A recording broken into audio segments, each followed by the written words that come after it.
el alma mater del Instituto Argentino de Actividades Subacuáticas. Así que, bueno, son dos, en este momento está manejado, lo digo por Sonia, que bueno, fue alumna mía, que por ahí no sabe, y bueno, alguien más que por ahí, creo que los demás deben ser de la escuela de ustedes, ¿no? Pero Quizás estuvieron ya en alguna charla anterior que dimos, ¿te acordás? En pandemia.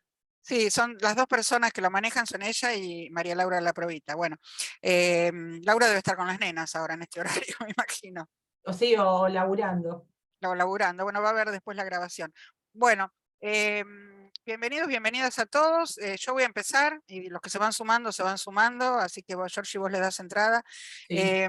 Bueno, lo que yo hice hoy fue tratar de darles algunas novedades para no repetir lo de los años anteriores, porque ya di varias charlas justamente en este día de los océanos. Entonces, espérate que lo primero que voy a hacer, que no me di cuenta antes, voy a eh, sacar el WhatsApp web, porque si no va a empezar a molestar en el medio de la... en el ¿Te medio interesa? Es de una ahí charla de está. los océanos. Esperá que Mutea, hay alguien que no está sí, silenciado. el que es Galaxy A21, que no sé quién es. Ahí está. No, tendrías que poner que entren todos muteados, así nadie Dale, dale. interrumpe. Bueno, voy a compartir pantalla entonces directamente. A ver, espérate que tengo que poner el PowerPoint desde el principio porque lo estuvimos probando antes. Así que, a ver, ahí está desde el principio.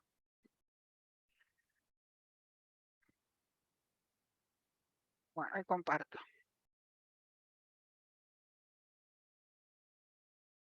Bueno, ahí supuestamente lo tienen que poder estar viendo. Sí, sí, se ve perfecto. Bueno, em, a ver, voy a sacar la barra esta, voy a correr para acá. Bueno, la barra de compartir que me tapa, no sé si vos lo ves o no la ven, hay la barra de compartir que tapa un poco la pantalla, pero bueno, la voy a ir corriendo para ir No, leyéndoles nosotros vimos algunas bien, cosas. ¿eh? ¿La ves bien? Bueno, perfecto. Bueno, para los que no me conocen, ahí Georgie dijo que no necesito mucha presentación. Bueno, yo soy bióloga de origen de la Facultad de Ciencias Exactas y Naturales de la Universidad de Buenos Aires, y cuando yo estudié en los años 70, la verdad es que yo siempre quise ser ecóloga, y sobre todo ecóloga acuática, y no era una opción. En los años 70 nadie hablaba de ecología acuática, yo parecía un extraterrestre.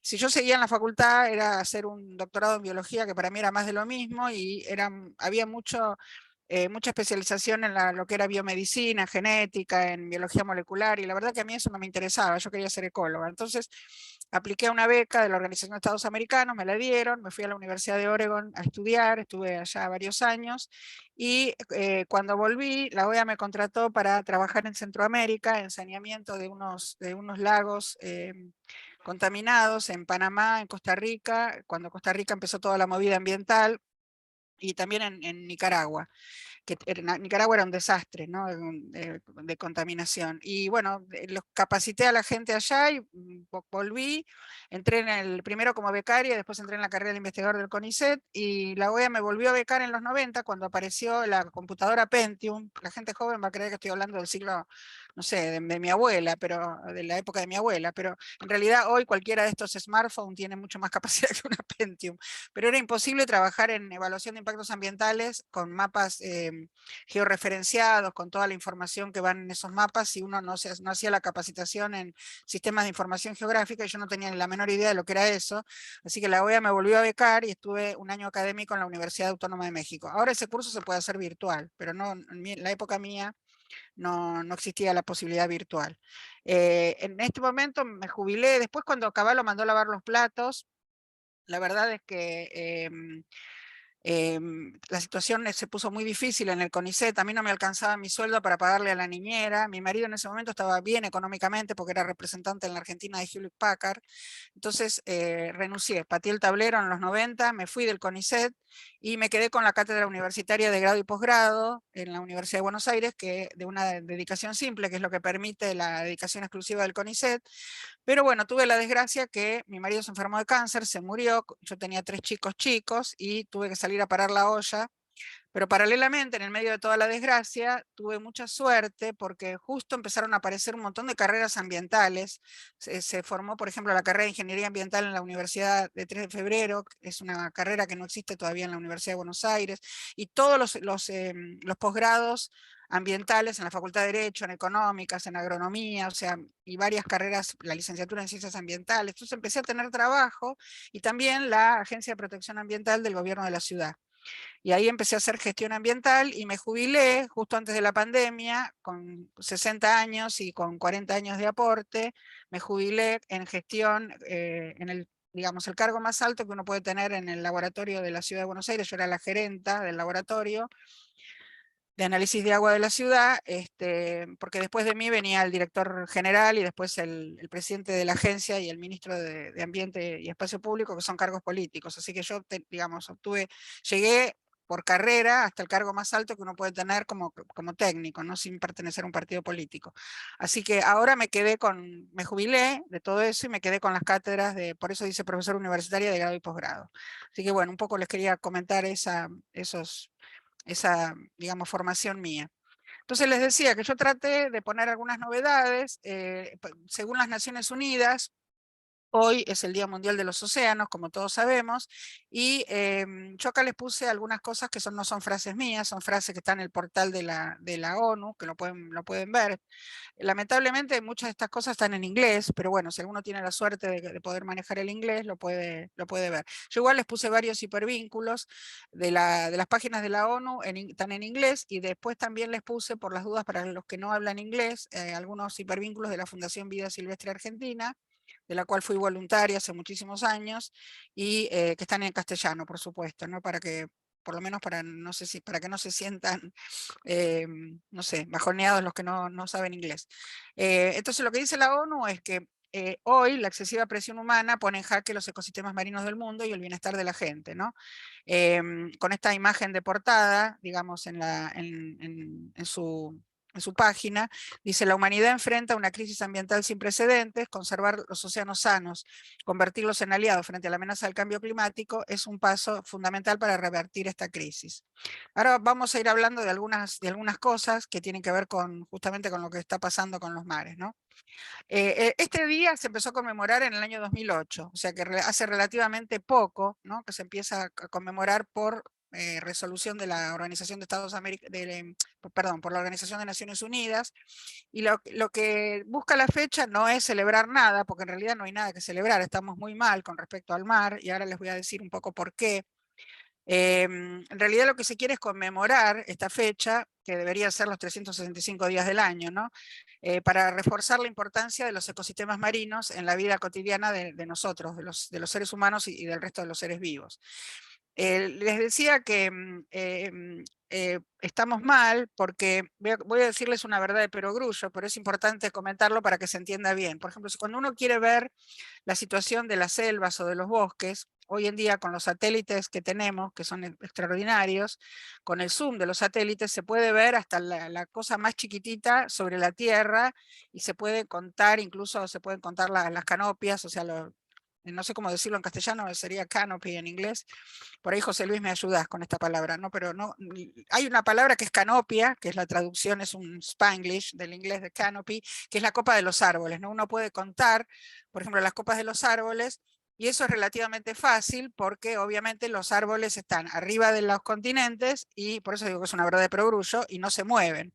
El problema que hay con el mar es que no solamente los satélites no ven mucho más allá de los primeros metros, sino que encima la mayoría de los animales marinos se mueven, los peces, los mamíferos marinos. Entonces es muy difícil poder evaluar y saber a ciencia cierta lo que está pasando ahí. Pero la realidad es que estamos mal, porque los océanos se están degradando. Yo ahora después más adelante en el PowerPoint les voy a recomendar un documental que no es nuevo, pero que sí tiene un montón de información necesaria y suficiente para entender este problema, y que fue hecho en una fecha clave, que ahora no me quiero spoilear a mí misma, que ahora van a ver por qué les recomiendo ese documental, que justamente es del año siguiente a cuando se empezó a conmemorar el Día de los Océanos, ¿no? En el 2009.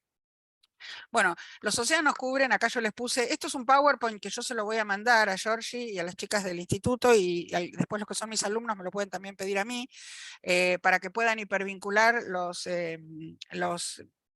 que está, digamos, con link acá en el PowerPoint, ¿no? Se los voy a poner en PDF para que lo puedan hipervincular fácil. Los océanos cubren el 70% de la superficie de la Tierra, no un poco más inclusive, o sea, prácticamente las 3/4 partes. Producen el 50%, o sea, la mitad del oxígeno que respiramos, del oxígeno de la biosfera, proviene de las algas, que están en suspensión, en las primeras capas, ¿no? donde entra la luz solar por fotosíntesis. Y por supuesto esto sostiene con una cantidad de cadenas alimentarias importante una gran biodiversidad. Por lo menos eso es lo que es el deber ser. Ahora eso se está perdiendo bastante por la crisis ambiental y por otras razones que ahora vamos a ir viendo.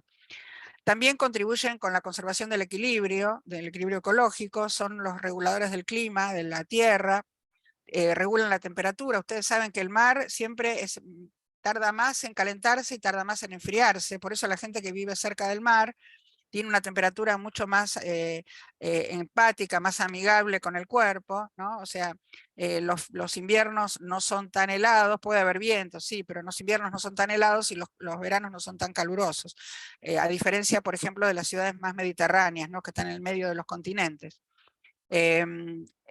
O sea, regulan la temperatura, absorben más del 90% del exceso de calor que tenemos en el planeta, ¿no? Y almacenan los gases, acá me falta, después lo voy a corregir, de efecto invernadero, eso me pasó por apurar, por hacer el PowerPoint de apurada. Y almacenan los gases de efecto invernadero, falta acá. Sin embargo, a pesar de que de todos estos beneficios que brindan, necesitan más atención que nunca. Acá empiezan los hipervínculos, ¿no? El lema de este año, todos los años tiene un lema, la ONU para este Día de los Océanos. Este año tiene que ver con la contaminación por plásticos. Entonces, creo que les pusieron algo así, como la traducción en español sería por mares sin plásticos o por mares con menos plásticos, ¿no? Porque la contaminación justamente por los plásticos, no solamente los que vemos de tamaño grande, sino los macroplásticos, los microplásticos, que son los que tienen menos de medio milímetro, y los nanoplásticos. La escala nanométrica es 10 a la menos 9 metros, o sea, 0,0, o sea, 9 lugares después de la coma, metros. O sea, es algo que solamente se puede ver con los microscopios de barrido de última generación. Y les cuento un detalle, una tremenda mala noticia, que lo que se sabe, veo que están escribiendo en el, Canopy, me puse José Luis como dosel arbóreo, gracias. Sí, me cuesta mucho leer, me llega con retardo cuando estoy compartiendo pantalla el chat, así que les aviso que por ahí no lo puedo abrir en el momento, lo abro después. Gracias, José. Claro, el dosel es la última capa de arriba de todo, digamos, antes del estrato emergente, donde salen algunos árboles que tienen la mayoría de las copas, ¿no? De los árboles. Y me estaba comentando esto en relación con lo que yo preguntaba de la traducción de Canopy. Bueno, estaba contando que el tema de los nanoplásticos, la mala noticia es que el año pasado, en el mes de julio, todos los años hay una campaña que se llama Plastic Free July, o sea, Julio sin plásticos, y yo soy una de las embajadoras por la Argentina de esa campaña. Entonces me van a escuchar durante todo el mes de julio, como fue el año pasado, como fue el anterior, en hacer divulgación de estos temas y de las novedades que fueron apareciendo. Y el año pasado me desayuné con una noticia espantosa, y es que gracias a las nuevas tecnologías de nanomicroscopía electrónica, se pudo ver que, por ejemplo, extrayendo un chorizo de hielo de la zona del Ártico, por ejemplo, en Alaska y en Siberia o en la Antártida, encontraron nanoplásticos. También arriba de los Alpes, también arriba de los... Alguien está sin mutear, Georgina. Ya vine a... Gracias. También arriba de los Alpes, arriba de los Pirineos, no es que son de ahora esos nanoplásticos, ahora está la tecnología para encontrarlos, pero son de la década del 60. Recién se encontraron ahora porque está la tecnología adecuada de microscopía ultraelectrónica como para poder verlos. Y yo creo que arriba de los Andes debe haber, lo que pasa que no encontraron en los Andes porque no lo buscaron, pero si buscamos arriba de los Andes estoy segura que vamos a encontrar esa escala nanométrica. Y es tremenda porque eso entra entra por las raíces de las plantas, sube por las nervaduras, o sea, nosotros comemos después verdura de hoja, o sea, después van a ver algunos links de la Fundación Vida Silvestre Argentina que hicieron un cálculo de la cantidad de plástico que nosotros consumimos sin saber todo el tiempo, ¿no? Por eso ahí yo les puse, la contaminación por plástico en los océanos es uno de los problemas ambientales globales que más empeoró en los últimos años y generó graves consecuencias. Daña especies y hábitats marinos muy valiosos, inclusive podemos encontrarlo en algunos alimentos que consumimos y hasta en el agua. Yo no les voy a abrir todos los hipervínculos, pero por ejemplo les voy a mostrar, por ejemplo, que es uno de los de la Fundación Vida Silvestre. Puse primero los que están en castellano, ¿ven? La Fundación Vida Silvestre dijo en un momento que publicó hace ya unos años, en el 2019, esta noticia: las personas consumimos una tarjeta de crédito por semana a través de microplásticos. Acá todavía no se habían descubierto los nanoplásticos, que esto es un dato del año pasado, ¿no? Bueno, cierro el hipervínculo y vuelvo a la presentación. Esperen que no sé dónde se fue la presentación. A ver. Nosotros igual estamos viendo la presentación. Ah, ¿no vieron el hipervínculo? Ah, porque está No. en segundo plano. Bueno, no importa. Es lo que yo les acabo de leer. Espera, porque ahí se me fue. A ver, ahí está. No, lo que pasa es que, claro, se abre en segundo plano cuando uno lo abre acá. Ese es el problema, pero bueno. No importa, después cuando van a tener el PowerPoint ustedes lo van a poder hipervincular. Es el título que les acabo de leer. Y esto pone en riesgo nuestra propia salud. Y a nivel local, digamos, de la Argentina, de acuerdo con los resultados que hizo el censo de la Fundación Vida Silvestre Argentina, un censo provincial de la basura costero marina, esto lo hace desde hace ya unos años, ¿no? Hace 7 años, junto con organizaciones costeras de la provincia de Buenos Aires. Esto es otro hipervínculo donde van a encontrar también toda la información detallada. Más del 70% de los residuos encontrados en las playas de la costa de Buenos Aires tienen plásticos, ¿no? Es una alarma que nos indica que esto es grave, ¿no? Que necesita abordarse de forma conjunta con todas las organizaciones que pueden colaborar, tanto ONGs como organizaciones gubernamentales y gente de la sociedad civil. Y bueno, y las últimas semanas hubo, inclusive desde el año pasado, se estuvo negociando en la ONU el Tratado Global de Contaminación por Plásticos. Y ahí, perdón, ahí lo van a tener también hipervinculado cuando tengan el PowerPoint. Ay, no sé qué pasó. Volvió a entrar esperen porque toco el hipervínculo y me vuelve a entrar el...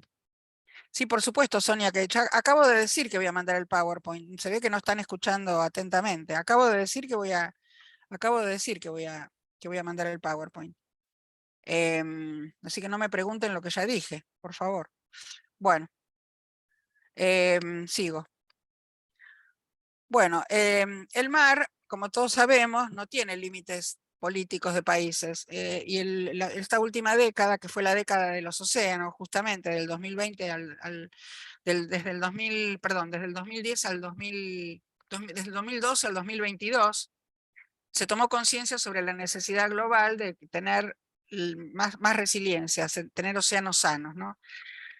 Para eso hay que tomar medidas de protección, porque si no vamos a seguir extrayendo del mar lo imposible hasta que quede realmente una sopa, como hoy le comentaba a un periodista en una entrevista que me hizo, en una sopa de medusas y de gusanos poliquetos, ¿no? En el fondo del mar. O sea, no, porque se está extrayendo los peces a una velocidad increíble a nivel industrial frente a los peces y el resto de los animales marinos, ¿no?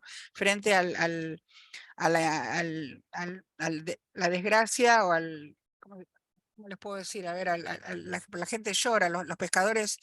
El otro día estaba mirando un documental de cómo los pescadores de la costa occidental de África, que viven de la pesca artesanal, cómo lloran por la falta de peces, ¿no? Porque a ellos les cuesta un montón, no pueden competir con la pesca industrial, lógicamente, ¿no?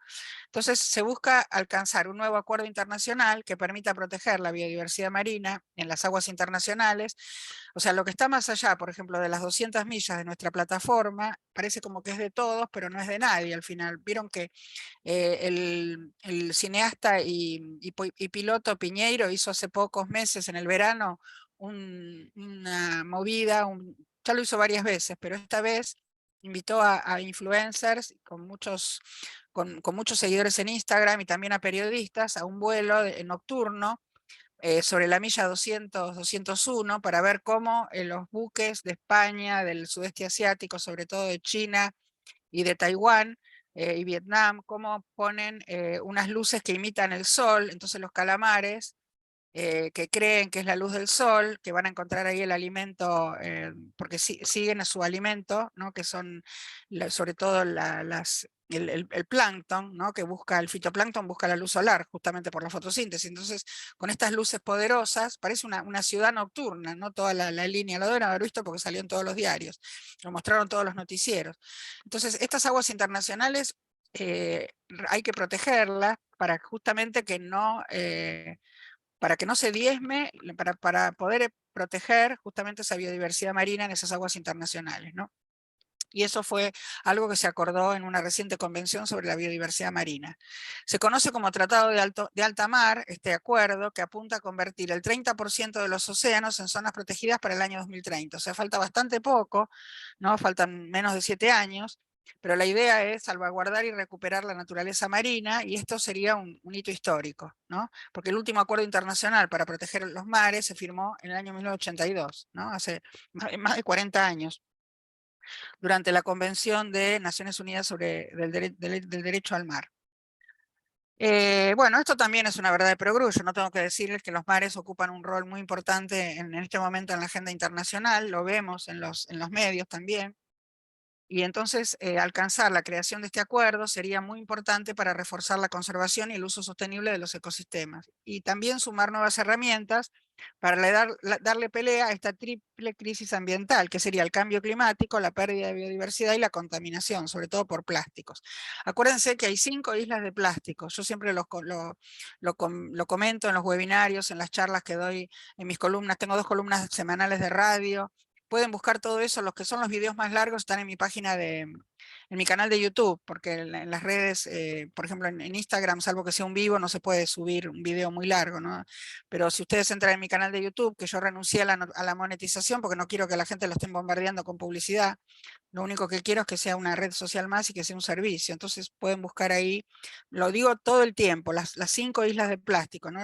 El Atlántico Norte, el Atlántico Sur, Pacífico Norte, Pacífico Sur y el Índico. Y no hay una sexta isla porque no hay Índico Norte, porque ahí está Eurasia, porque si no tendríamos otra isla.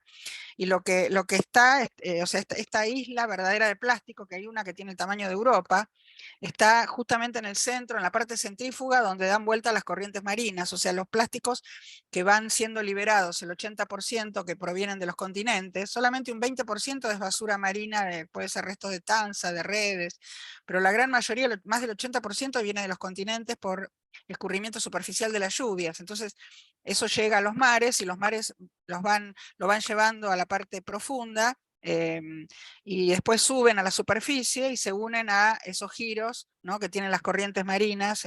Busquen un planiferio de corrientes marinas y van a ver que coincide exactamente con los dibujos que hay de las islas de plástico en internet. Hay un montón de esas imágenes. A nivel, digamos, de nuestro país, el mar argentino también se enfrenta a estos problemas, ¿no? Pero también cuenta con una oportunidad que le permite ampliar la conservación, que es la creación de una nueva área marina protegida. Ya últimamente tuvimos varias áreas marinas protegidas. Por ejemplo, el CONICET hizo un documental que se pasó en Canal Encuentro y en la TV pública también. En la zona hay una parte que, si ustedes hacen una línea recta que une desde la isla de los Estados hasta las Islas Malvinas, de manera horizontal en el mapa, y después hacia abajo hasta la península antártica, hay una zona ahí, que es el Banco de Burwood, que tiene muy poca profundidad, es una zona más alta de la plataforma donde llega la luz solar, y por ende tiene muchas cadenas alimentarias porque tiene mucha vegetación y tiene después consumidores primarios, secundarios, terciarios. Entonces es una zona muy biodiversa, que eso ya fue protegido, y se hicieron varias campañas de investigadores, varias campañas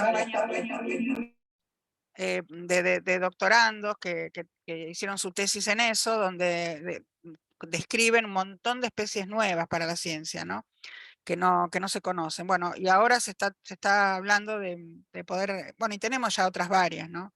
Si ustedes se fijan en los parques nacionales hay unas cuantas que son marinas.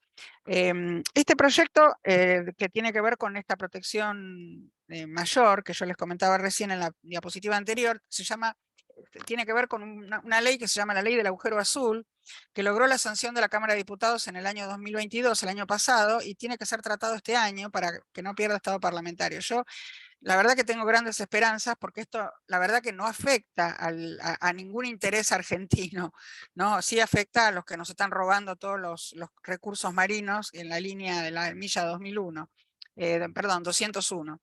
Pero digo que no, espero que no pase lo que pasó con la ley de humedales, donde ahí sí hay un montón de intereses, ¿no? Para que no salga la famosa ley de humedales consensuada. Pero yo creo que este año el Senado lo va a votar, esperemos, ¿no? Lo que se propone a través de este proyecto es la creación de un área marina protegida en un área de 500 kilómetros que va desde el este de Comodoro Rivadavia, que es más o menos casi 150.000 kilómetros cuadrados, es un montón. Aunque parezca increíble, esto estaría buenísimo porque ahí, por ejemplo, no se podría explotar petróleo, no se podría hacer nada más que proteger esa zona. Y esto proporcionaría muchos beneficios, proteger ecosistemas vulnerables que no están representados ahora, porque esa es una zona de bastante endemia, de bastantes especies endémicas que no están en los otros parques marinos protegidos o parques nacionales protegidos. O sea que, como yo les decía ahí, ya con el solo hecho de prohibir la minería o la pesca de arrastre de fondo, que es muy dañina, entonces eso se protegería, porque la pesca de arrastre saca, como ustedes saben, especies que no tienen valor comercial y después una vez que los ponen en la borda de los barcos, eh, ay, no sé qué pasó, toqué algo. ¿Ustedes ven la pantalla o no? Sí, se ve perfecto. Ah, Se porque ve- me aparece your screen sharing is paused, como si estuviera No, pausada. se ve bien, se ve Ah, bien. bueno. No, no sé por qué me aparece eso en amarillo, me asusté. Bueno, em, bueno, esa sería lo que se llama la comunidad del Ventos, que es la del fondo, ¿no? Es donde están, ahí es donde realmente la mayor parte de las flotas extranjeras buscan sacar lo máximo posible y es una zona de bastante sumidero de carbono, bueno, es una zona importante de proteger. Bueno, sigo. Ustedes avísenme si en algún momento no se ve, porque me sigue apareciendo en inglés esa barra amarilla. No, a Bueno, nosotros no nos aparece. Ok, genial. Bueno, bueno, el mar argentino también se ve atravesado, como yo les puse acá. Esto no es una cosa mía, o sea, esto está todo sacado de la página de Naciones Unidas. Inclusive hay entrevistas que ahora les voy a mostrar en algunos casos que se hicieron, lo hizo la BBC, ¿no? Bueno, están en inglés, pero no importa, o sea, yo lo puse en castellano acá en el PowerPoint para todos, que es muy interesante porque son manifestaciones de funcionarios de Naciones Unidas de ahora, digamos, de esta semana, para esta fecha, ¿no? Por eso quería comentarles que esto es algo bien actual. Nosotros también tenemos la cuestión de los combustibles fósiles. Ustedes saben que se está haciendo una prospección offshore que es bastante, ya por el hecho de hacer la exploración sísmica es bastante dañina, porque los animales marinos, sobre todo por ejemplo la ballena franca austral, es muy sensible a la tecnología que se utiliza en este momento para esa exploración sísmica, que es con unos barcos que tienen atrás como un velo de novia, con unos sensores, entonces mandan como bombas de aire comprimido hasta el fondo del talud continental a 3.000 y pico de metros, y el rebote de eso, los ingenieros y los geólogos lo toman en los barcos y entonces van viendo cómo es el perfil submarino. Eso permite que no sea necesario, digamos, hacer agujeros para buscar a ver si hay petróleo o no hay petróleo. Es muy probable que encuentren gas, que ya hay gas y ya se está extrayendo gas. No creo que encuentren petróleo, pero bueno, ya el hecho solamente de la exploración, no estoy hablando de la explotación, de la exploración ya es dañina para los ecosistemas marinos, ¿no? Ahí yo les puse en este hipervínculo de prospecciones sísmicas. Cuando ustedes entren acá van a ver a qué me refiero, está todo el detalle. Y después, bueno, si llegan por casualidad a encontrar petróleo, aunque hay muchas maneras de muchas formas de protección para que esto no ocurra. Eventualmente puede ocurrir un derrame, porque eso ocurrió, por ejemplo, como el del Golfo de México, ¿no? Hace unos años atrás, de la British Petroleum, por ejemplo, bueno, de esa empresa. Yo iba a decirles la sigla en inglés. Bueno, una buena noticia es que hace tiempo hay muchas organizaciones de la sociedad civil, por ejemplo, como la Fundación Vida Silvestre Argentina, les comentaba que para mí trabajan de manera muy seria, que están preocupadas, ¿no?, por el mar, y trabajan en red en este foro para la conservación del mar patagónico y áreas de influencia, que también les puse el hipervínculo para que puedan ver de qué se trata, donde trabajan de manera muy proactiva, con una mirada muy, más que multidisciplinaria, que esto es como, yo lo puse tal cual de Naciones Unidas, pero para mí sería transdisciplinaria, ¿no? Porque multidisciplinario significa que hay muchas disciplinas, pero a veces no necesariamente están conectadas entre sí. Entonces, para mí la mirada transdisciplinaria es la que corresponde, ¿no? Para hacer para conservar y hacer un uso realmente sostenible del mar. Y además se necesita un enfoque ecosistémico. O sea, el problema que tienen los mares es que se ve o desde la pesca, o desde el petróleo, o desde otro tipo de minería, o para cualquier otra cosa, del turismo, pero no se ve en función de cómo es como ecosistema, o sea, de manera integral, de manera holística, ¿no? Y esto es la única manera de permitir la conservación, ¿no?, de los recursos del mar de manera sostenible. Y bueno, es posible, después van a ver que al final yo les puse, ¿no?, que por ejemplo, en el documental que yo les voy a recomendar, ese documental termina con una buena noticia, y es que en vez de darle muchos subsidios a la pesca industrial, esos mismos subsidios, si se les da al ecoturismo, se crean un montón de fuentes de trabajo de personas que llevan a las comunidades y a los turistas a hacer turismo ecológico en el mar, ¿no? O sea, estamos en un instituto de actividades subacuáticas, o sea, va a haber mucho trabajo para los buzos, para enseñar buceo, por ejemplo, en estos lugares protegidos. Entonces, eso superaría, digamos, la cantidad de puestos de trabajo que ahora se emplean en la pesca industrial, y además se protegería el mar, cosa que no es un detalle menor, ¿no? Bueno, esto requiere una implementación urgente, como les puse acá, con un enfoque integral que asegure no solamente la existencia de las especies comerciales, sino que proteja las especies que están en peligro y que interactúan con la actividad pesquera. Un claro ejemplo de una práctica que es dañina, digamos, contraria al aprovechamiento sostenible, es el descarte. El descarte es lo que se produce con, como les decía recién, con la pesca de arrastre, con las redes arrastreras que sacan un montón de especies que no tienen valor comercial, pero que sustentan el ecosistema. Por ejemplo, estrellas de mar, por ejemplo, peces pequeños bentónicos sin importancia comercial, después algún mamífero marino chico que ande por el fondo, que también, los mamíferos marinos de todas maneras, como respiran con pulmones, uno los tiene arriba del barco y es el único caso que los puede volver a llevar al mar, pero no pueden estar mucho tiempo al sol sin que se mojen, porque se mueren también, ¿no? Entonces, y ni hablar con los que tienen branquias, la mayoría respira o a través de la piel, los invertebrados, o a través de branquias, los peces, que una vez que están ya varios minutos sobre la cubierta, ya los tiran muertos al mar, y eso se degrada después por bacterias y hongos de la putrefacción. O sea, se tiran al mar cientos de miles de toneladas de alimento cada año, ¿no? No puedo leer el chat en este momento, así que después voy a leer lo que me están poniendo. Veo que hay algo escrito en el chat, pero cuando estoy compartiendo no lo puedo leer. Bueno, las organizaciones no gubernamentales cuentan con regulaciones, con planes de acción, con proyectos de trazabilidad. O sea, la trazabilidad permite ir viendo todo, ¿no?, desde el principio hasta el fin, desde qué sé yo, el ciclo de vida, por ejemplo, de un recurso, de un pez, hasta que llega a la cocina o a la comida, ¿no?, de las personas. Entonces, esto permitiría, eso sería la trazabilidad, ¿no?, hacer toda la línea de uso de ese recurso natural, como se llamaba antes, o bien ambiental, como se le llama ahora, ¿no?, que va a permitir recopilar información clave de la pesca desde el barco hasta el consumidor final. Y esto tendría que asegurar la legalidad del proceso, porque el problema que hay ahora es que los buques factorías, por ejemplo, los buques factorías procesan todo a bordo.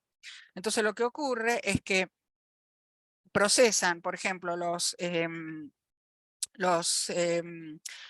peces, por ejemplo, que filetean a bordo y llegan después, o que pican, por ejemplo, para hacer, no sé, enlatado, y llegan con hielo picado al puerto. Entonces, no se sabe en realidad qué fue lo que pescaron, qué fue lo que tiraron, o sea, tampoco puede haber un inspector por cada barco que pesca, ¿no? Entonces, la verdad que es una regulación y una forma de control muy complicada, ¿no? Y en este sentido, como les puse acá, ensayan medidas para mitigar el daño de las especies en peligro y tecnología nueva para mejorar la información pesquera. Esto que les puse acá también, que después pueden entrar al hipervínculo, es lo que llaman la bitácora electrónica de pesca argentina, o sea, que cada uno pueda hacer entrar online. Todos los barcos en este momento de pesca tienen wifi, entonces poder entrar en internet, ir cargando con las autoridades, ir cargando de verdad, ¿no? lo que van haciendo, ¿no? Y no ocultando datos. Bueno, y esto es muy importante, trabajar entre todos los sectores. Bueno, acá yo les puse algunos detalles que después ustedes los van a leer, lo voy a saltear para no hacerlo tan largo. Bueno, después otra de las cosas que está ocurriendo, otra de las cosas que están ocurriendo, que se los puse acá con un círculo, digamos, como por lo menos como para empezar esta parte que es un poco diferente de lo anterior, para hacer una especie de corte. Las corrientes marinas, lo que está pasando es que no es que se están frenando, sino que se están ralentizando. O sea, si ustedes ven, por ejemplo, eso es por el cambio climático. Si ustedes ven, por ejemplo, la película de ciencia ficción, estas de cine catástrofe, El día después de mañana, donde de pronto la corriente marina fría llega a Nueva York y inunda la ciudad de Nueva York y se vuelve todo helado. Bueno, eso no va a ocurrir de un día para el otro, ni tampoco digamos, en ese punto extremo. Eso lo único que crea es ecoansiedad. Es un tema que yo estoy trabajando bastante ahora con psicólogos y psiquiatras, porque lo que está ocurriendo, hay que tener mucho cuidado cuando uno explica estos temas ambientales. Lo digo porque sobre todo acá hay también docentes en este momento.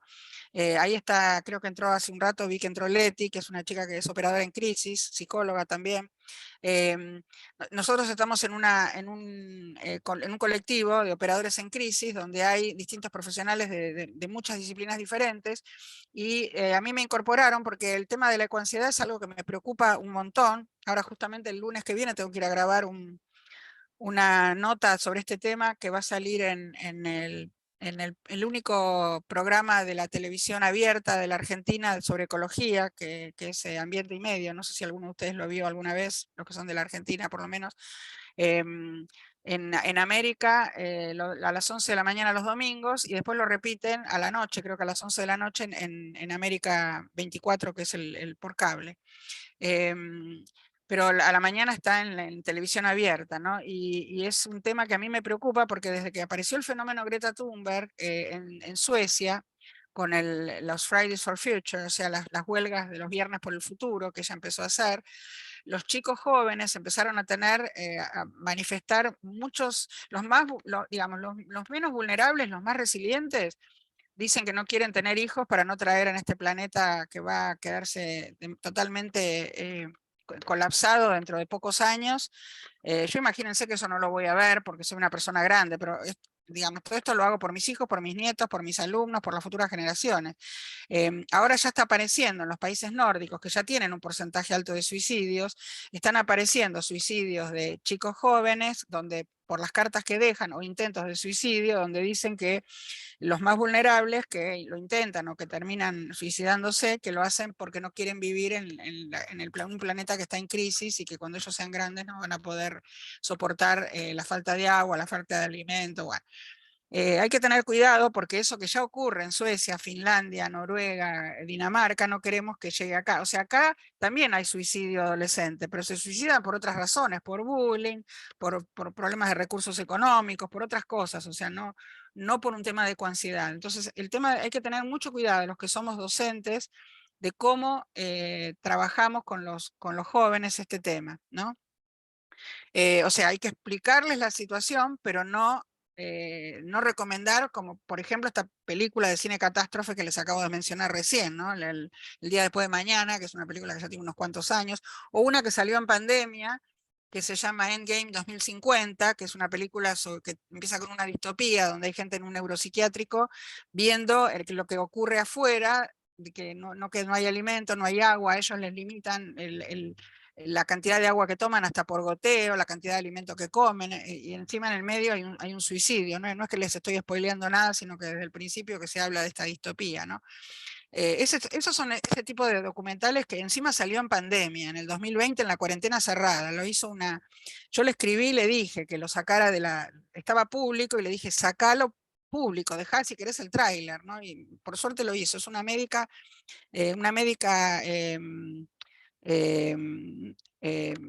mexicana que vive en Estados Unidos, que se llama Sofía Pineda, creo que tiene 2 apellidos, no me acuerdo si Pineda es el segundo o el primer apellido. Bueno.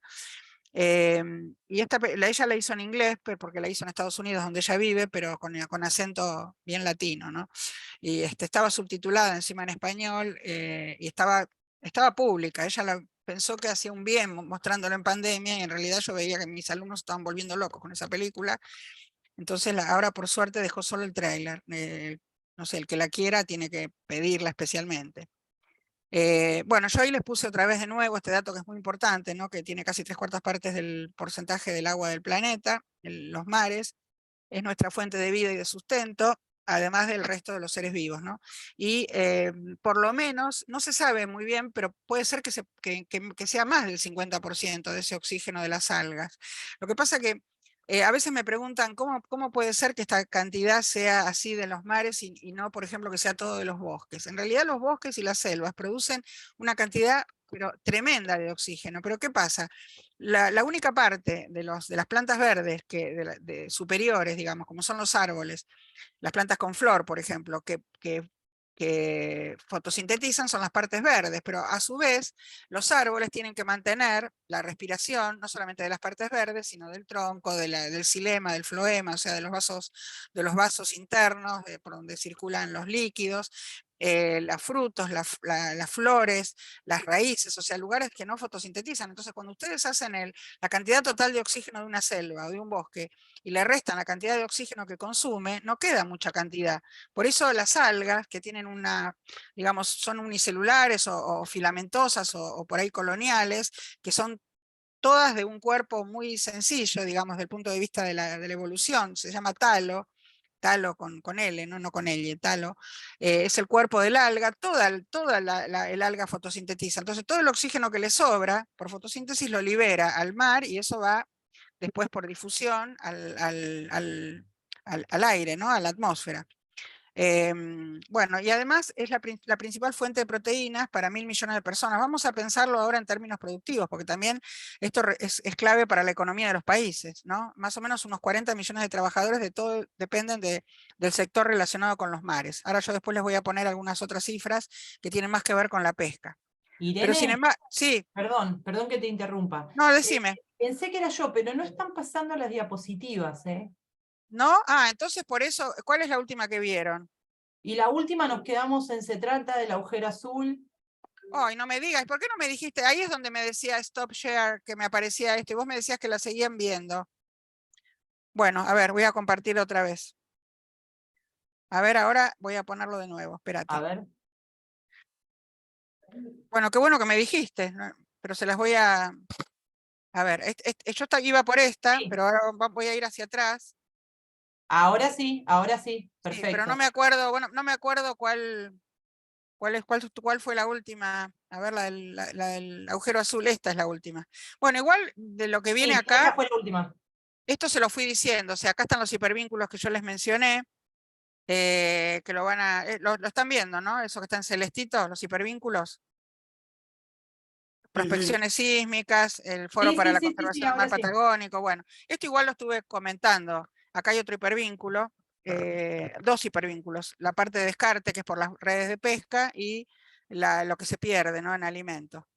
Bueno, y acá está lo de la bitácora electrónica de la pesca. Todo esto igual se lo fui diciendo, pero bueno, ahora viene esta creo que era la que estaba comentando ahora. Se ve, ¿no? Se ve bien que tiene un redondel acá alrededor.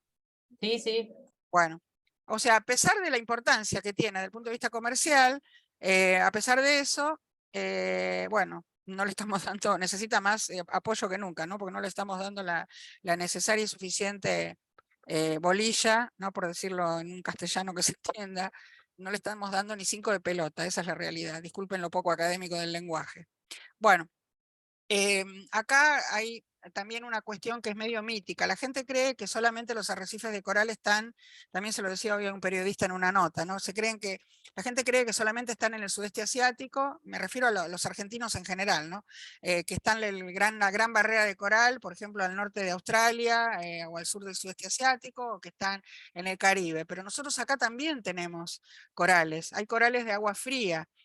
Por ejemplo, en todo alrededor de la península antártica hay una cantidad de corales tremenda, y si no, les recomiendo que vayan a la sala antártica del Museo de Ciencias Naturales y lean lo que está en los dioramas ahí, ¿no? Hay una primera expedición de 4 mujeres en la década del 60, que fueron las primeras mujeres que pisaron la Antártida. Yo las conocí, pues yo trabajaba en el Museo de Ciencias Naturales cuando era muy jovencita, trabajé 22 años en el museo hasta que después me fui a trabajar a la ciudad de Buenos Aires.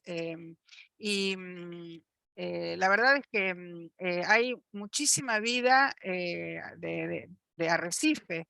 Inclusive hay lo que se llaman los bosques de algas. Ahí están las laminariales, que más adelante van a ver que en otra diapositiva yo lo menciono. Acá todavía no cambié la diapositiva, no se mueve porque no la cambié. Los laminariales son unas algas que a mí me impresionó mucho cuando fui, me acuerdo de unas vacaciones de invierno hace años atrás con mi marido y mis hijos.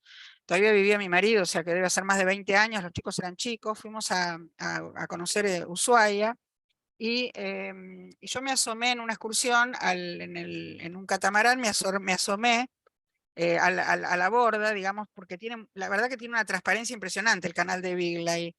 Y yo sufro de vértigo, o sea, yo no puedo subir a un piso alto sin que tenga reja o todo, porque me mareo. Y miré para abajo y me agarró un vértigo tremendo, porque veía todas las láminas de estas algas laminariales que tienen como unos flotadores que les permiten ir subiendo, digamos, hacia la superficie, y abajo están arraigadas. ¿Saben cuáles son? Son las que en inglés se llaman kelp. Por eso es que los habitantes de las Islas Malvinas le dicen kelpers.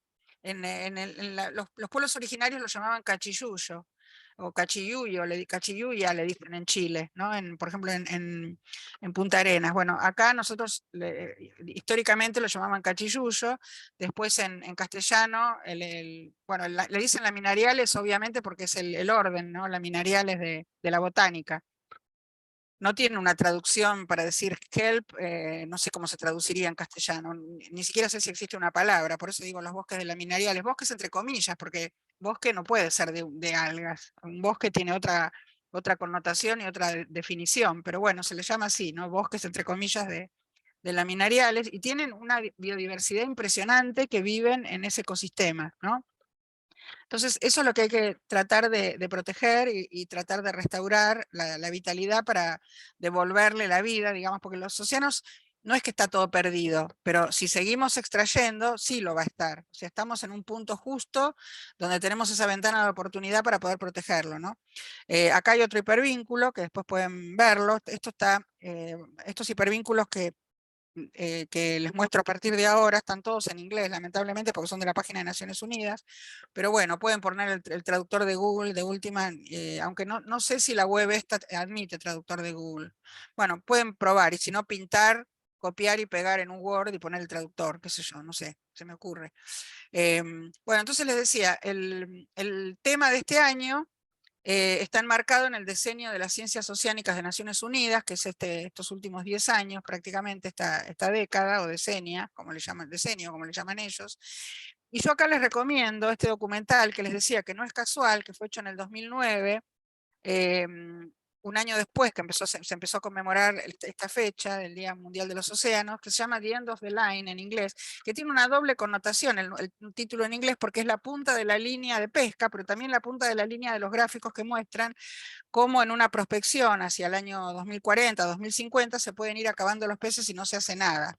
Y aborda particularmente el caso de los grandes predadores, por ejemplo, como los atunes, y lo que hacen las grandes multinacionales como Mitsubishi, por ejemplo, con la pesca industrial. Uno piensa en Mitsubishi y uno dice, bueno, hacen autos, hacen otros vehículos, hacen tractores. No, también hacen barcos de pesca, ¿no? Con tremenda tecnología.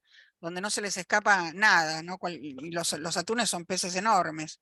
Estoy hablando del atún real, ¿no? Del atún del Atlántico Norte, del Pacífico Norte, del Mediterráneo. Lo que nosotros acá en el Pacífico Sur le llamamos atún, en realidad no es atún, no es un pez tan grande, se parece mucho a la forma, pero es mucho más chiquito, y es el bonito, que es el nombre vulgar con el que se lo conoce acá.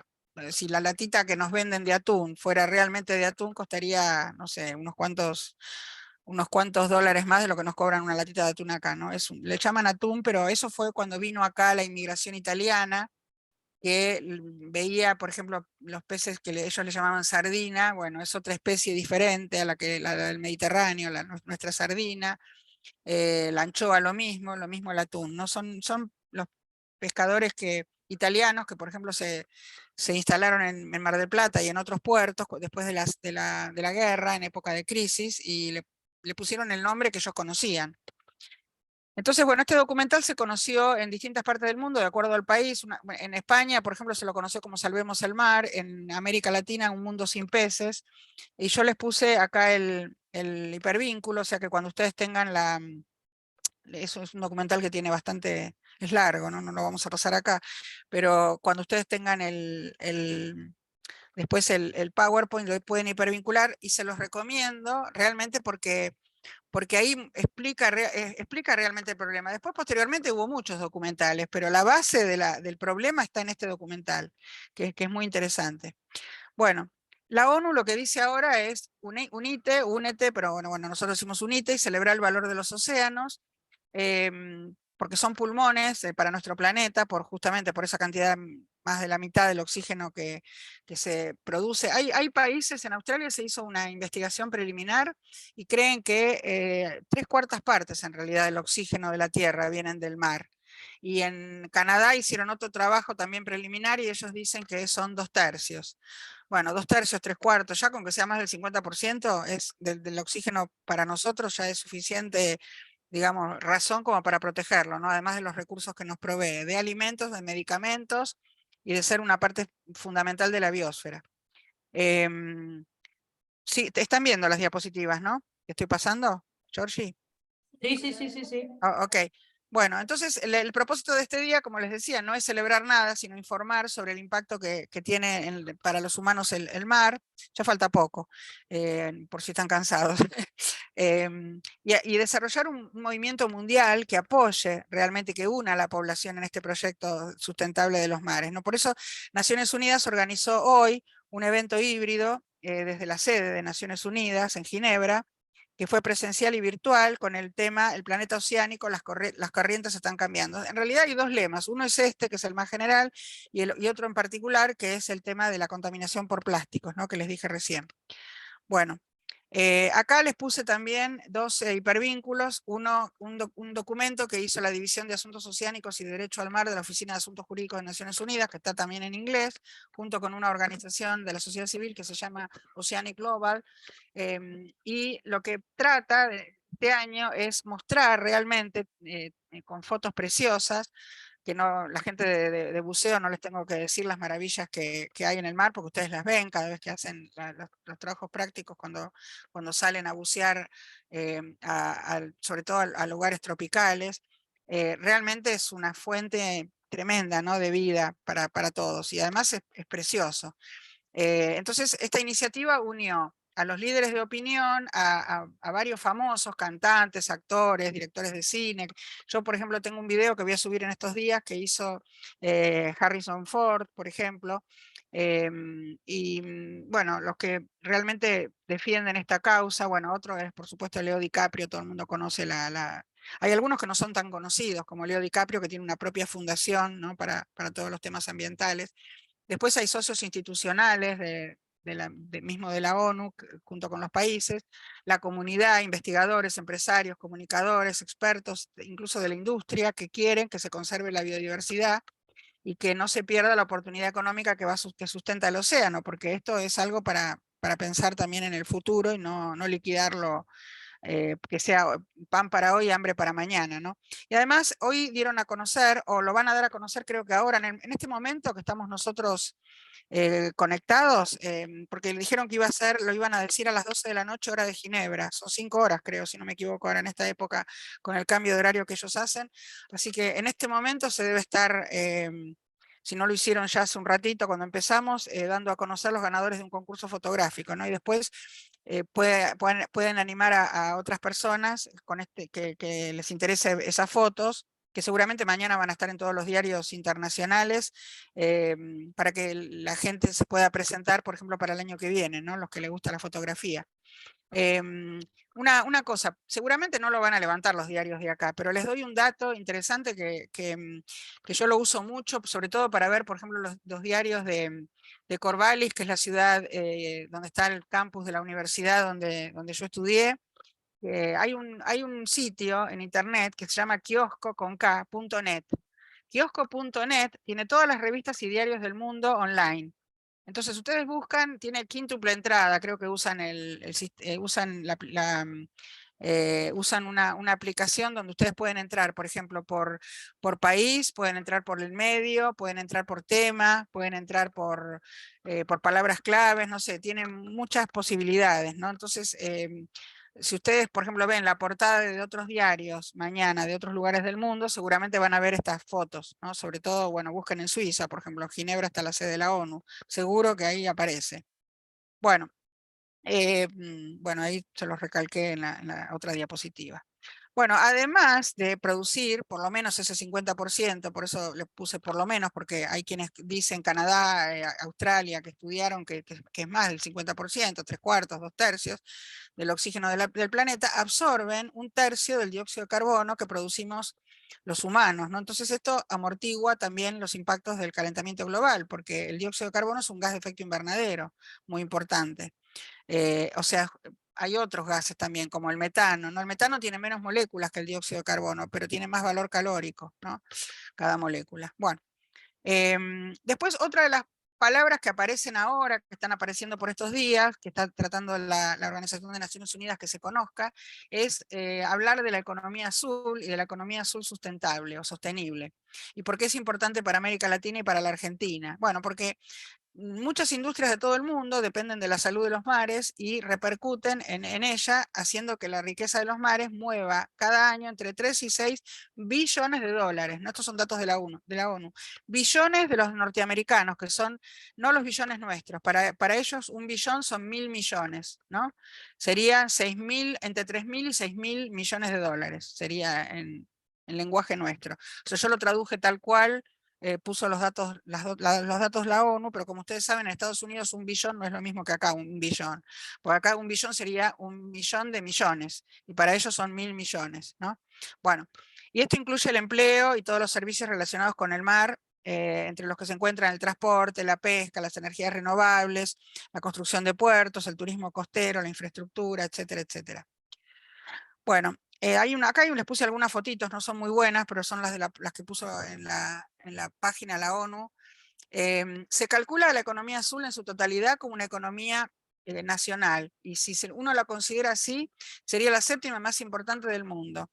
Un funcionario que es el responsable justamente de la economía azul sostenible del PNUD, el Programa de Naciones Unidas para el Desarrollo, dijo que si fuera un país, el océano sería miembro del G7, ¿no? Para que se den una idea de la importancia que tiene esto.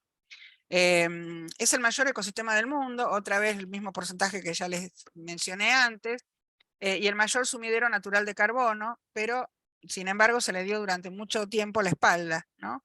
Porque se da por sentado que está todo bárbaro en el mar, cosa que no es cierto, y se mira siempre hacia el interior de los continentes, o sea, hacia lo que uno ve arriba de la tierra, ¿no? Pero no hacia abajo del mar. Y falta todavía un largo camino para luchar contra la sobrepesca, por eso les recomiendo ese documental que les puse en Colorado para que vean la importancia que tiene. Es un documental que termina con una buena noticia, no es con una pálida, por eso se los puse, ¿no? Bueno, estas son algunas fotos que no son de buena calidad, pero como son las que puso la ONU, yo lo respeté.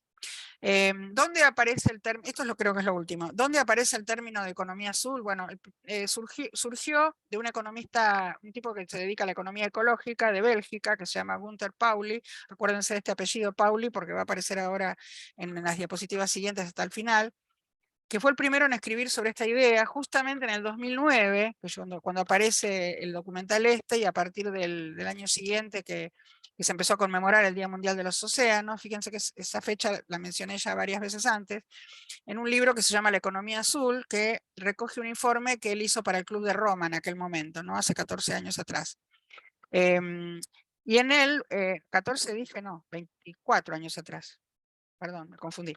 Entonces, en este informe, en este libro, él lo que trata es de fomentar un modelo de economía ecológica que tenga como centro el respeto por el ambiente, y muestra muchas innovaciones. Hay alrededor de 100 innovaciones que son formas sostenibles o sustentables de...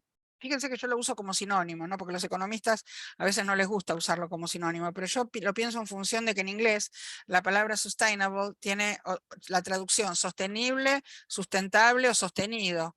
Entonces esa diferenciación que hacen los economistas para los ecólogos no va. Por eso es que, para no crear confusión, la CEPAL, que es la Comisión para América Latina de Economía, dijo que hay que usar el adjetivo duradero, ¿no? En vez de sustentable, sostenible o sostenido, para que no se confundan. Bueno, pero esto sería la traducción literal de sustainable del inglés, para poder realmente aprovecharlo sin dañar el recurso, ¿no? Esa es un poco la idea. Y este libro se lanzó como alternativa a lo que se llamó la economía verde, que en realidad para mí causó un daño tremendo, porque apareció con mucho greenwashing, o sea, cosas como que parecían como que hacían un beneficio a la naturaleza, pero en realidad no era tal. Y se creó un sistema de producción, digamos, que solamente favorecía a la gente con mucho poder adquisitivo. O sea, por ejemplo, los productos que tienen una certificación orgánica, que son más caros. Por ejemplo, yo compro en lugares donde sé de la procedencia, cosas agroecológicas que no tienen ese sello, y sin embargo sé que son de buena, digamos, de buen origen, y pago lo mismo o menos que si fuera a comprar eso en el supermercado, ¿no? Por ejemplo, los bolsones agroecológicos que provienen de algunos lugares del conurbano, donde uno va y puede ver ese lugar, cómo se cultivan. Y además un buen signo cuando uno recibe el bolsón agroecológico, por ejemplo, primero, que son frutas o verduras de estación, y segundo, que a veces las hojas, por ejemplo, de la selga, vienen con agujeritos y con alguna oruga, que la gente le espanta. Bueno, las orugas en el futuro van a ser el alimento como eran de los pueblos originarios, o sea, es pura proteína, y el hecho de que tengan agujeritos significa que no fueron tratados con plaguicidas, por ejemplo, ¿no? Pero cuando uno compra algo orgánico, o uno compra productos así que tienen muchas certificaciones, bueno, como ocurrió, por ejemplo, al principio, cuando se creó la Unión Europea, solamente muy poca gente pudo tener acceso a eso. Entonces, se trata de desvirtuar un poco esa idea de que todo lo verde es costoso, que es imposible. Entonces, ¿cómo vamos a poder tener una economía donde solamente los ricos puedan pagar algo para hacerlo bien, ¿no? Entonces este señor Pauli dijo, no, eso para mí queda descartado. Se lo dijo en una entrevista a la BBC, que eso aparece también en la página de la ONU, sobre un concepto que después tomó, en Río de Janeiro se volvió a hacer después de la conferencia de Río del 92, 20 años después, se volvió a hacer en Brasil. Río +10 se hizo después en el 1992 fue en Río de Janeiro, en el 2002 fue en Johannesburgo, y en el 2012 se volvió a hacerse en Brasil, ¿no? Y ahí se creó, digamos, este señor fue creador de una iniciativa que se llamó CERI, con Z, de cero emisiones, ¿no? Con Z porque es la sigla en inglés. Bueno, otra vez lo del porcentaje, que lo repito a propósito porque creo que es la cuarta vez que se los digo, ¿no? De dónde proviene no solamente de dónde proviene el agua del planeta. No, en este caso está tomado con otro enfoque. Dice, el 70% de la población vive al lado del mar y no lo aprovecha, lo usa como basurero. Esto también son textuales de este señor. La única cosa en la que pensamos hoy en día es en pescar y en la minería en alta profundidad, sin ir más allá, sostuvo este señor Pauli, ¿no? Y a él se lo considera como el Steve Jobs de la sostenibilidad en América Latina.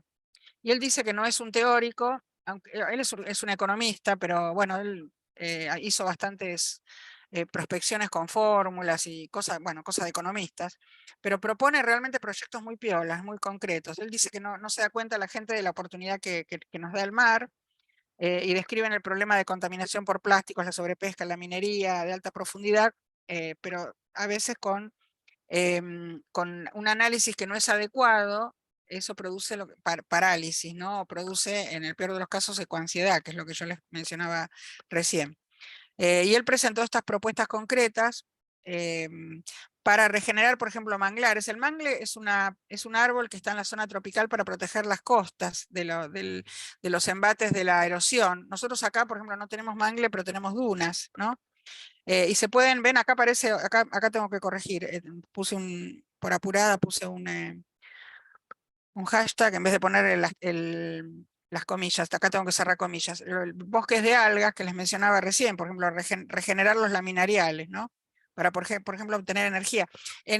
Ustedes saben que los primeros habitantes de Malvinas, no solamente los ingleses que digamos que nos sacaron las islas, sino antes, cuando el primer gobernador de las islas, Bernet, la gente que fue con él, o sea, vivía de lo que proveían estas algas, no solamente el alimento, que tiene los 22 aminoácidos esenciales que necesitamos, sino también que se usa mucho para la cosmética.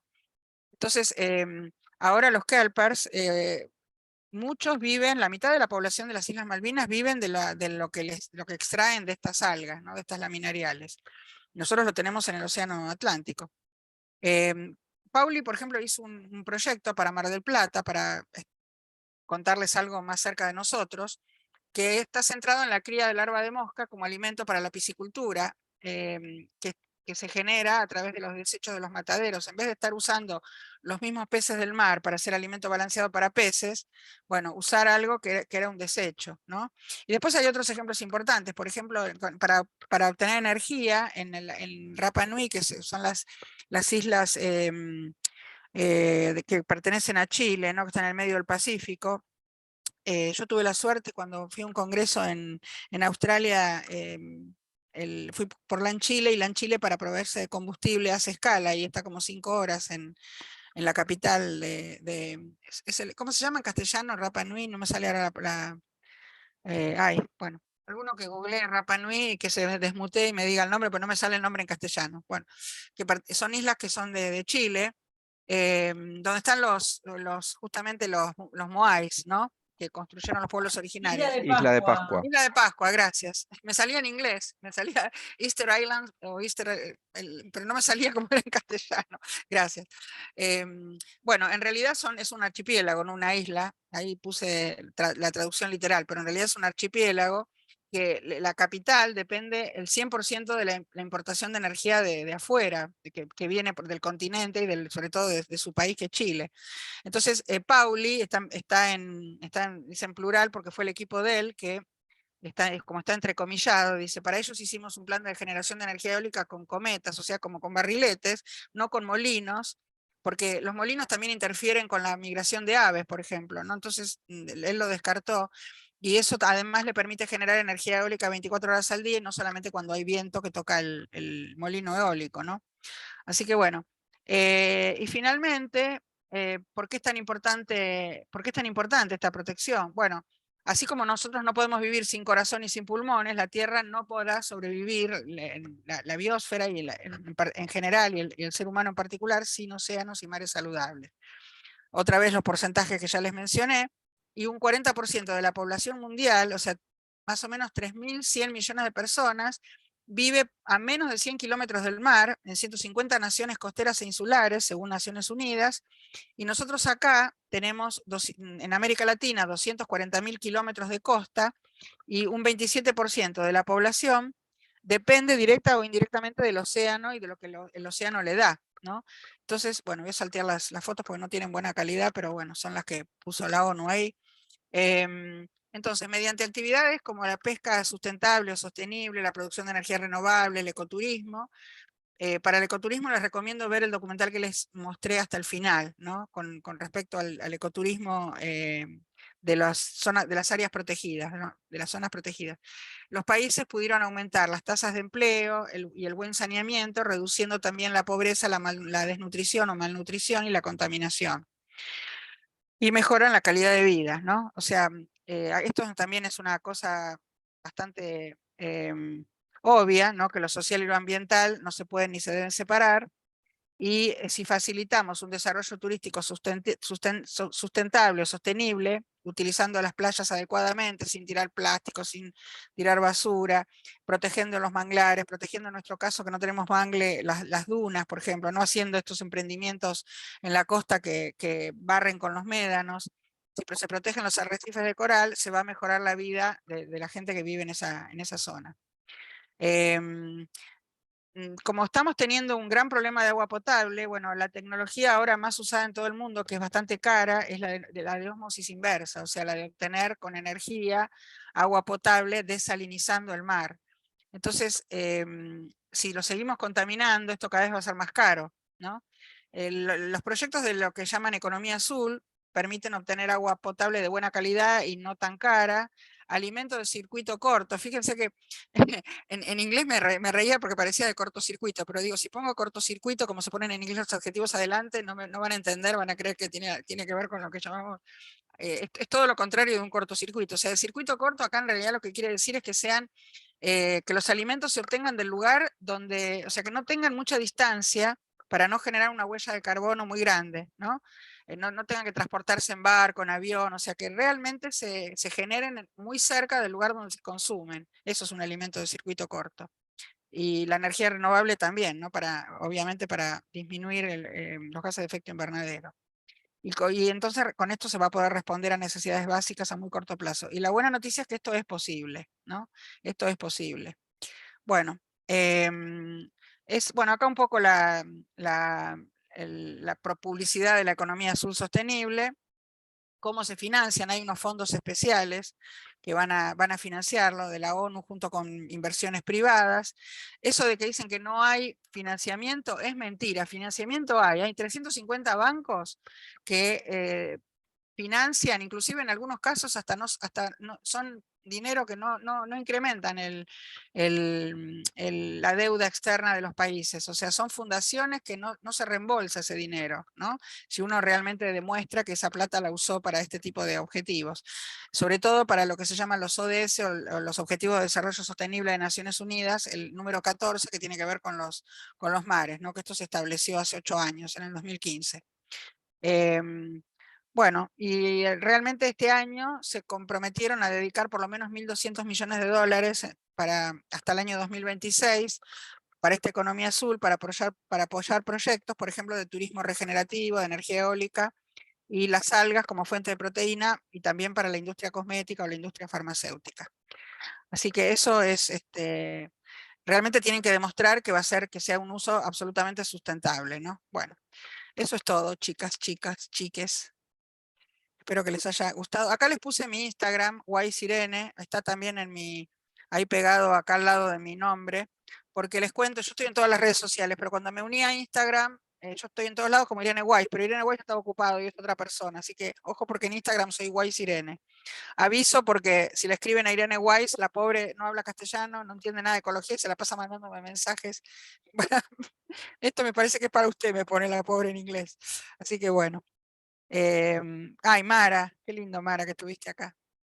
Mara también fue alumna mía, una Irene, gran voy a parar la comunicadora. grabación. Sí, ¿Sí? bueno, Ahí está. una gran comunicadora de las ciencias, Mara. A ver, ahora sí voy a leer el chat, a ver qué pusieron.